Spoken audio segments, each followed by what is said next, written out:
तो क्या ये सत्य है कि जो मनुष्य कभी थककर नहीं बैठता, सदैव अपने प्रयासों में रत रहता है, उसी को मंजिल मिलती है?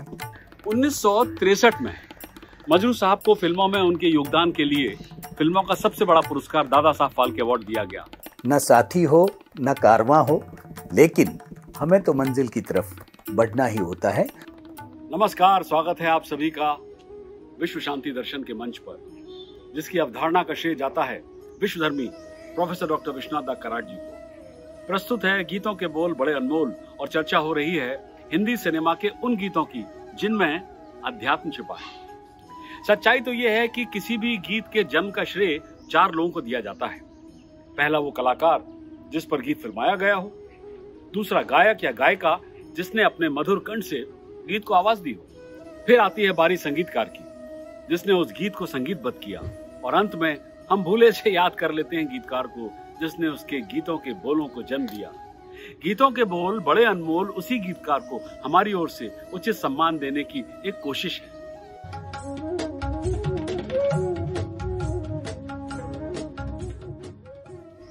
आज जिस गाने के अध्यात्म पर चर्चा होगी उसके बोल लिखे हैं गीतकार मजरू सुल्तानपुरी ने, और फिल्म का नाम है इम्तिहान, जिसमें विनोद खन्ना ने मुख्य भूमिका निभाई थी।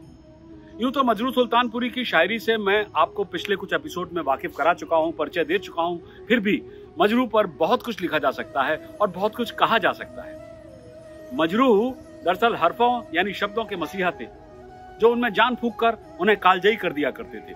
वो एहसासों को आवाज देने के सफर में अकेले ही चले थे, पर लोग उनके साथ आते गए और कारवां बनता गया। वो अपने जख्मों में कलम डुबोकर शायरी लिखते थे, क्योंकि वो इश्क में घायल जो हुए थे। दरअसल हुआ यूं कि एक तहसीलदार की बेटी से उन्हें इश्क हुआ। ये बात उस लड़की के रसूखदार पिता, जिनका समाज में दबदबा था, उनको नागवार गुजरी, पसंद नहीं आई। सो उनकी मोहब्बत की कहानी अधूरी रह गई। इसलिए मजरू ने अपनी जिंदगी एक गजल की शक्ल में पूरी की। मुशायरों के मंच से होते हुए वे फिल्मों की खिड़की से कूदकर हमारे दिलों में इस तरह दाखिल हुए कि हमारे हर एहसास के लिए गीत लिखे गए। जब हम प्रेम में पड़े तो मजरू को गाया, जब दिल टूटा तो मजरू को गाया, जब दुनिया से लड़े तो मजरू साथ थे, जब अकेले पड़े तब मजरू के हाथ हमारे हाथ में थे। इस तरह मजरू सुल्तानपुरी घायलों की घायलियत, सवालियों की सवालियत और इंसानों की इंसानियत का दूसरा नाम था। गरीब गुरबों का दर्द उनकी सांसों में धड़कता था, इसलिए वो हुकूमत से लोगों का नुमाइंदा बनकर उलझने से भी नहीं कतराते थे। मजरू शुरुआती दिनों में पेशे से हकीम थे, लोगों की नब्ज देखकर दवाई देते थे। न सिर्फ जड़ी बूटियों से बल्कि हरफों से भी हर दर्द की दवा बनाकर फिरा करते थे, शब्दों से ठीक कर लेते थे उन लोगों को। मार्क्स और लेनिन का सपना उनकी सांसों में धड़कता था, इसलिए वो गैर बराबरी के अंधेरे में इंकलाब का सुर्ख सूरज बनकर जलना चाहते थे। और शायद इसलिए गजलों की गौरैया को सरमाएदारी यानी पूंजीपतियों के बाद से लड़ाना चाहते थे, इस यकीन के साथ कि जीत आखिर में गौरैया की होगी। बात आजादी के 2 साल पहले की है। 44-45 का दौर था जब मजरू बंबई के किसी मुशायरे में बुलाए गए थे। मशहूर फिल्म निर्माता निर्देशक कारदार साहब ने उन्हें सुना और उनके मुरीद हो गए। उन्होंने मजरू को अपनी फिल्म में गीत लिखने को कहा, पर मजरू साहब ने मना कर दिया, वैसे ही जैसे गीतकार शैलेंद्र ने राज कपूर को मना किया था। जब ये बात उनके दोस्त जिगर मुरादाबादी को पता चली तो उन्हें मजरू को बहुत समझाया उन्होंने और राजी कर लिया। अंत में फिल्म का नाम था शाहजहां। गीत गाया था मशहूर गायक केएल सहगल यानी कुंदन लाल सहगल ने, और धुन बनाई थी नौशाद ने। ये वही गीत था जो मजरू की कलम से निकलकर हमारे दिलों में दाखिल हुआ था। गाना क्या था? जब दिल ही टूट गया हम जी के क्या करेंगे। दिल ही टूट गया हम जी के क्या करेंगे। इस गीत के लिए कहा जाता है कि ये उस वक्त के दिल फिगार आशिकों के लिए राष्ट्रीय गीत के माफिक था। जी हाँ, एकदम नेशनल एंथम। आज भी ये गीत टूटे हुए दिलों की तन्हाई का साथी है। इसके बाद सन 1947 में एस फाजिल की फिल्म मेहंदी, और 1949 में महबूब खान के अंदाज, और 1950 में शाहिद लतीफ की आरजू के लिए मजरू ने गीत लिखे।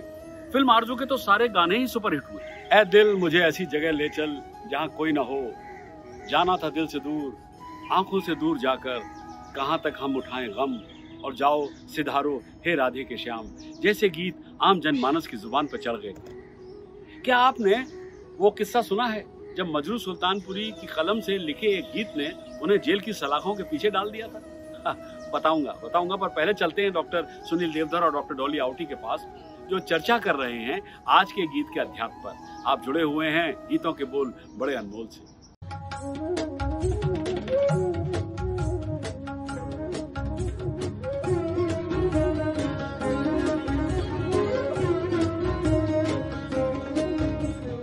नमस्कार, स्वागत है आपका विश्व शांति दर्शन चैनल पर। आप देख रहे हैं गीतों के बोल बड़े अनमोल, जिसमें हम चर्चा कर रहे हैं गीतों में छुपे हुए आध्यात्म पर। वेलकम सुनील जी, एक बार फिर से स्टूडियो में आपका स्वागत है। जी नमस्कार। तो सुनते हैं आज के गीत के बोल। रुक जाना नहीं तू कहीं हार के,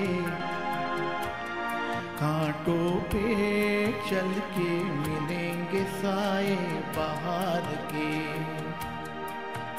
रुक जाना नहीं तू कहीं हार के, कांटों पे चल के मिलेंगे साए बाहर के। ओ राही ओ राही ओ राही ओ राही ओ राही ओ राही ओ राही ओ राही। सूरज देख रुक गया है, तेरे आगे झुक गया है। सूरज देख रुक गया है, तेरे आगे झुक गया है। जब कभी ऐसे कोई मस्ताना निकले हैं अपनी धुन में दीवाना, शाम सुहानी बन जाते हैं दिन इंतजार के। ओ राही ओ राही ओ राही ओ राही। सुनील जी। गीतकार मजरू सुल्तानपुरी जी ने मुझे कहीं ना कहीं रविंद्रनाथ टैगोर जी के उस गीत की याद दिला दी है, जिनके शब्द हैं एकला चालो रे। तो क्या ये सत्य है कि जो मनुष्य कभी थक कर नहीं बैठता, सदैव अपने प्रयासों में रत रहता है जी, उसी को मंजिल मिलती है, वही अपने सही मुकाम तक पहुंचता है? क्या कहेंगे आप इस बारे में? इसमें कहने जैसा दूसरा कोई विकल्प नहीं हो सकता। बिल्कुल बात सही है कि जो लगातार चलते हैं वे अपनी मंजिल तक पहुंचते हैं। और जहाँ तक भारतीय फिल्मों के संगीत का प्रश्न है जी, तो भारतीय फिल्मों के गीत और संगीत उसमें आत्मा की तरह बसते हैं, और जो पग पग पर हमें जीवन के तमाम प्रसंगों को उद्घाटित करते हैं, संकेतित करते हैं और हमें कुछ न कुछ बताते हैं। अब जब इस गीत की बात आपने की है तो मुझे दिनकर की एक पंक्ति याद आती है जी। राष्ट्रकवि दिनकर ने कहा कि जिंदगी के असली मजे उनके लिए नहीं हैं जो फूलों की छां के नीचे खेलते और सोते हैं, बल्कि उनके लिए आराम आसानी से मिल जाता है, इसलिए उनके लिए आराम ही मृत्यु है। अरे वाह। तो जो मंजिल की तरफ लगातार चलते रहते हैं जी, उनके लिए मंजिल आसान हो जाती है। हमारे भारत के पहले प्रधानमंत्री श्री पंडित जवाहरलाल नेहरू जी ने भी कुछ ऐसा ही कहा है हम सबसे, आराम हराम है जी। तो ये शायद लाइनें उसी को कहीं न कहीं से लगातार सुख कहते हैं ना कि वातावरण में कुछ न कुछ गूंजता रहता है जी, और उसी में से अलग अलग तरह से लोग अपनी कहन के हिसाब से कहते हैं। तो सुनते हैं आगे की पंक्तियां। साथी न कारवा है ये तेरा इम्तिहान है, साथी न कारवा है ये तेरा इम्तिहान है। यूं ही चला चल दिल के सहारे, करती है मंजिल तुझको इशारे। देख कहीं कोई रोक नहीं ले तुझको पुकार के। ओ राही ओ राही ओ राही ओ राही। नैना सू जो लिए हैं ये राहों के दिए हैं, नैना सू जो लिए हैं ये राहों के दिए हैं। लोगों को उनका कुछ दे के तू तो चला था सपने ही लेके, कोई नहीं तो तेरे अपने है सपने ये प्यार के। ओ राही ओ राही ओ राही ओ राही, रुक जाना नहीं तू कहीं हार के, कांटों पे चल के मिलेंगे साए बाहर के। ओ राही ओ राही ओ राही ओ राही। सुनील जी, मनुष्य जीवन में हमें इतने सारे इम्तिहानों से क्यों गुजरना पड़ता है? पंक्ति इशारा कर रही है, साथी न कारवां है, ये तेरा इम्तिहान है जी। तो आपके साथ में कई बार ऐसा अवसर आता है कि न केवल व्यक्ति के जीवन में बल्कि राष्ट्र के जीवन में जी। आप ये देखिए कि हमारा परमाणु परीक्षण कितने दिनों तक लटका रहा, क्योंकि शायद संकल्प या इच्छा शक्ति का अभाव था, जो राजनीतिक इच्छा शक्ति चाहिए उसका अभाव था। लेकिन बाद में अटल बिहारी वाजपेयी जब माननीय प्रधानमंत्री बने तो उन्होंने वो परमाणु परीक्षण किया, तब हमारे विरुद्ध कितने लोग, कितने देश हमारे विरुद्ध हो गए थे।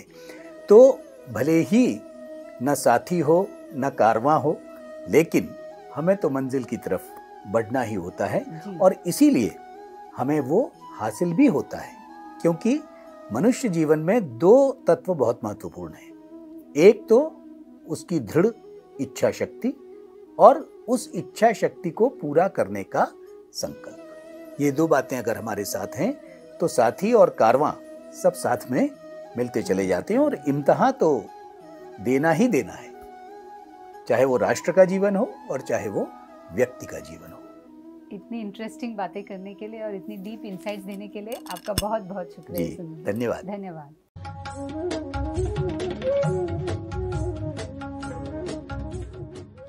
Welcome back. आप देख रहे हैं गीतों के बोल बड़े अनमोल और कहानी चल रही है शायर मजरू सुल्तानपुरी की।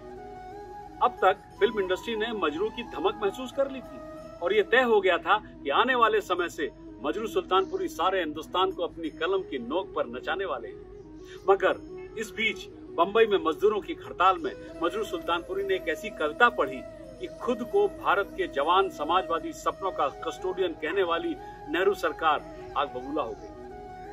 तत्कालीन गवर्नर उस वक्त मुंबई के जो थे मोरारजी देसाई ने महान अभिनेता बलराज साहनी और अन्य लोगों के साथ मजरू सुल्तानपुरी को भी आर्थर रोड जेल में डाल दिया। मजरू सुल्तानपुरी को अपनी कविता के लिए माफी मांगने को कहा गया और उसके एवज में जेल से आजादी का प्रस्ताव कर दिया गया। पर मजरू के लिए किसी नेता का कद उनकी कलम से बड़ा नहीं था, सो उन्होंने साफ शब्दों में इनकार कर दिया। मजरू सुल्तानपुरी को 2 साल की जेल हुई और आजाद भारत में एक शायर आजाद लबों के बोल के लिए 2 साल तक सलाखों के पीछे कैद रहा। जानना चाहेंगे मजरू सुल्तानपुरी ने क्या लिखा था? तो सुनिए। मन में जहर डॉलर के बसा के, मन में जहर डॉलर के बसा के फिरती है भारत की अहिंसा खादी की कैंचुली को पहनकर, ये कैंचुल लहराने न पाए। ये भी है हिटलर का चेला, मार लो साथी जाने न पाए। कॉमनवेल्थ का दास है, मार लो साथी जाने न पाए। सत्ता की छाती पर चढ़कर एक शायर ने वो कह दिया था जो इससे पहले इतनी साफ और सपाट आवाज में किसी ने नहीं कहा था। ये मजरू का वो इंकलाबी अंदाज था जिससे उन्हें इश्क था। वो फिल्मों के लिए लिखे गए गानों को एक शायर की अदाकारी कहते थे और चाहते थे कि उन्हें उनकी गजलों और ऐसी इंकलाबी शायरी के लिए जाना जाए। पर जैसा कहा जाता है कि पेट से उठने वाला दर्द जिगर से उठने वाली आह से ज्यादा फरेबी होता है, और वही हुआ। जेल के दौरान ही मजरू सुल्तानपुरी को पहली बेटी हुई और परिवार आर्थिक तंगी से गुजरने लगा। मजरू साहब ने जेल में रहते हुए कुछ फिल्मों के गीत लिखने की हामी भरी और पैसे परिवार तक पहुंचा दिए। फिर 1951-52 के दौर में बाहर आए और तब से 24 मई सन 2000 तक वो मुसलसल गीत लिखते रहे। उन्होंने बेहतरीन हिंदी फिल्मों के लिए सैकड़ों बेशकीमती गीत लिखे। संगीतकार नौशाद और फिल्म निर्देशक नासिर हुसैन के साथ उनकी जोड़ी कमाल बरपाती रही और हमें बेहतरीन फिल्में और दिल नशीन गीत मिलते रहे। उन्होंने नासिर हुसैन के साथ तुम सा नहीं देखा, अकेले हम अकेले तुम, जमाने को दिखाना है, हम किसी से कम नहीं, जो जीता वही सिकंदर और कयामत से कयामत तक जैसी कभी न भुलाई जाने वाली फिल्में की। उन्होंने केएल सहगल से लेकर सलमान खान तक के लिए गीत लिखे और अपने 50 साल के ऊपर के कैरियर में सैकड़ों ऐसे गीत दिए जो हमारे वजूद का हिस्सा हैं। उन्होंने दोस्ती फिल्म के लिए चाहूंगा मैं तुझे सांझ सवेरे गीत को लिखा और 1965 में उनको पहला और आखिरी फिल्म फेयर अवार्ड मिला। 1963 में मजरू साहब को फिल्मों में उनके योगदान के लिए फिल्मों का सबसे बड़ा पुरस्कार दादा साहब फाल्के अवार्ड दिया गया, पर यकीनी तौर पर मजरू सुल्तानपुरी किसी भी पुरस्कार और खिताब से काफी ऊपर थे। मजरू किसी मजदूर के हथेलियों में पड़ी लाल ठेठों की लाली है, किसी की इंकलाबी सुर्ख आवाज है तो किसी चाक जिगर आशिक के दिल का लहू है। मजरू ने कभी हमारा साथ नहीं छोड़ा, वो हमारे साथ थे और हम उनके साथ होते चले गए। मजरू सुल्तानपुरी अंतिम समय में फेफड़ों की बीमारी से ग्रस्त थे, पीड़ित थे। 24 मई 2000 को मुंबई में निमोनिया से उनकी मृत्यु हो गई। बंकिम बाबू को ये इस तरह की एक अनुभूति हुई कि माँ दुर्गा और भारत माँ दोनों को समवेत रूप में उन्होंने अपनी कल्पना में देखा। इस गाने के पहले 2 पैराग्राफ्स, पहले 2 स्टैंजा हैं, प्रारंभिक तौर पर संस्कृत में लिखे गए थे और बाकी का पूरा गाना बांग्ला में लिखा है। बोलो अभय हो आर्य वीरो आज वंदे मातरम, सुख दुख यही है धर्म धीरो आज वंदे मातरम। तो आज के इस एपिसोड को यहीं देते हैं लगाम। अगले हफ्ते ढूंढेंगे फिल्म आनंद मठ के गीत वंदे मातरम में छिपे हुए अध्यात्म को, जिसके गीतकार हैं बंकिम चंद्र चट्टोपाध्याय।